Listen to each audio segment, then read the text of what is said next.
Hi there, I'm Ellie, and I've got a story that'll make you laugh, cry, maybe even question your own sanity. But hey, don't we all need that from time to time? So like and subscribe and strap in, because this roller coaster is about to take off. You see, I was born with a slight anger problem, the kind that made me want to karate chop a stuffed animal when I was just 5. Yep, I had anger issues. On a sunny day at the park, 5-year-old me just wanted to have fun on the swings and slides, but things took a different turn. I'm gonna slide like a penguin. Move it. I'm going first. Hey, no cutting. That's not nice. Do I look like I care? The bully pushed past me, smirking. Feeling furious, I climbed the ladder fast with my juice box in hand. You'll be sorry, mister. I squeezed the box hard, squirting juice straight into the bully's eyes. Then I slapped him and pushed him down the slide, and his nose started bleeding. He started crying like a baby, and his dad came running over. What is wrong with you? Behaving like a monster? You should be ashamed of yourself. I picked up a pebble and threw it at him, but it missed him by an inch. Don't tell me how to feel. You should be thanking me for teaching your awful kid a lesson.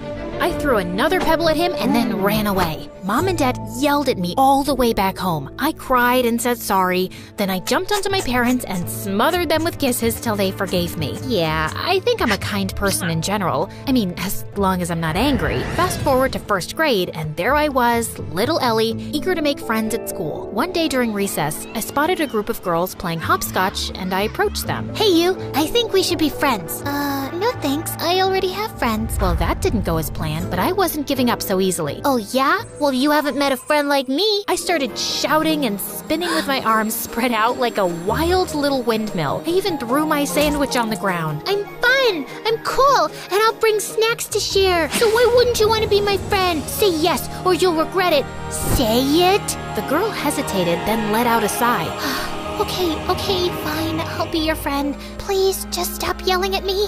And just like that, I made a new friend. Her name was Lucy, and she was the best. 2 years later in 3rd grade, my family told me one day that we had to move for Dad's job. Scared of losing Lucy, I got really angry. I won't leave Lucy. She's my best friend, and I'm not going anywhere. I protested by staying in our backyard treehouse, and I refused to come down till my parents changed their mind. We know you're upset, but we have to think about what's good for the family. But when I didn't budge, my parents caved after a few days. I was so happy, I finally climbed down from the treehouse. And I learned that standing up for what matters can make a difference, and that my anger was the best thing I had. It gave me whatever I wanted. What I didn't realize back then, though, was that Lucy eventually figured she could take advantage of my anger issues to get her way too. If she wanted something from someone, she'd come up with a sneaky plan to get me all riled up against that person. Yeah, it always made me the bad guy fighting and bullying people, while Lucy looked like she was the nice, calm friend of a monster. But no one got seriously harmed. As we entered middle school, though, Lucy started doing it more frequently and for bigger things, and I began getting into serious trouble. Like one day, Lucy came to me saying that Mrs. Thompson had called her into her office and said she was giving her a C- on her project. You know what else she said?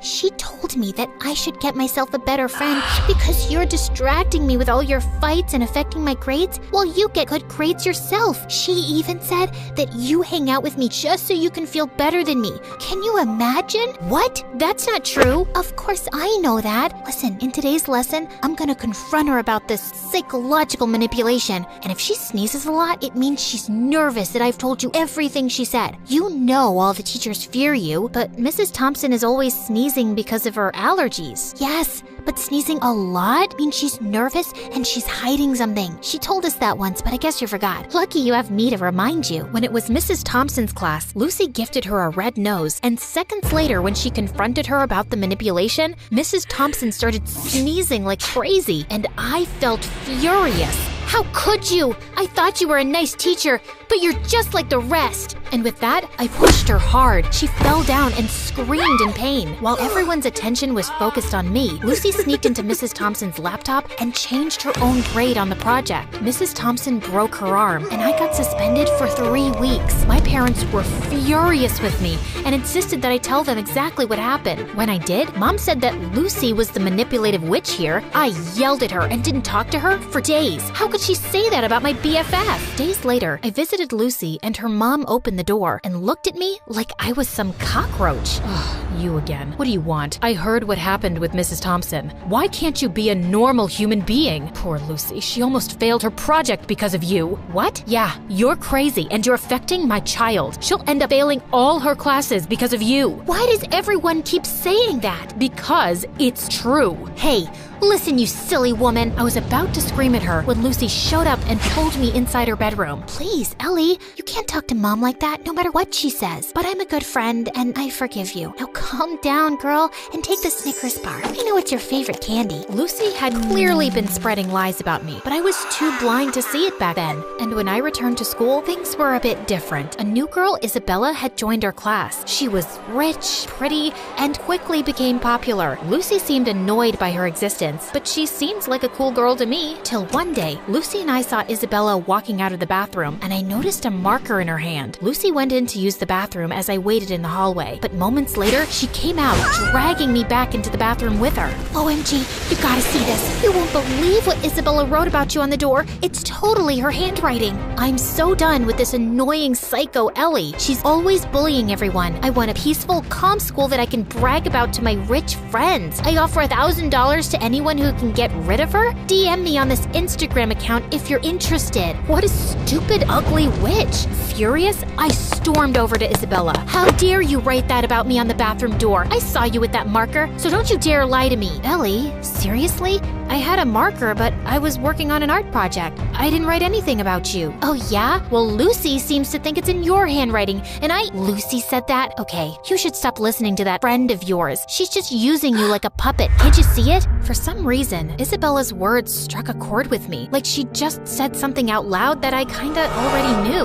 But I quickly brushed my thoughts away. You don't know anything. Just leave me alone. But Isabella didn't leave me alone. She'd always make an effort to talk to me and waved at me with a smile. I started warming up to her and we got closer. But that drove Lucy crazy. One day during lunch, I was sitting with Isabella, laughing and chatting, when Lucy stomped over angrily. Ellie, how could you ditch me for Isabella?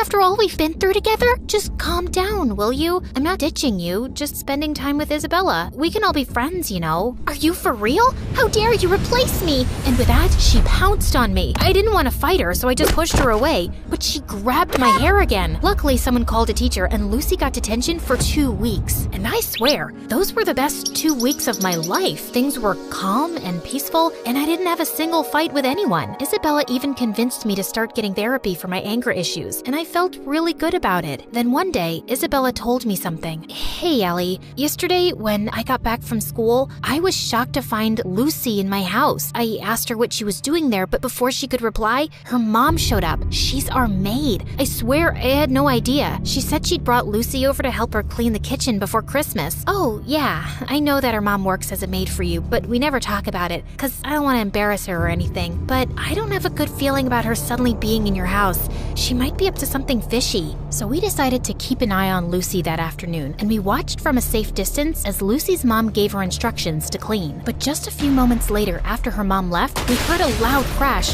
followed by Lucy's scream. We rushed to find Lucy lying on the floor with a broken shelf and scattered kitchenware around her. We tried to help her up, but she screamed in pain and couldn't move. Just then, Lucy's mom and Isabella's parents came running too. Oh my God, what happened? Oh, Mom, I was just reaching for something on the shelf, but it was unstable. It just all came crashing down on me. Lucy's mom turned to Isabella's parents furiously. This is all your fault. You knew this shelf was broken and you never bothered to fix it. I told you so many times. Now my daughter is injured because of your negligence.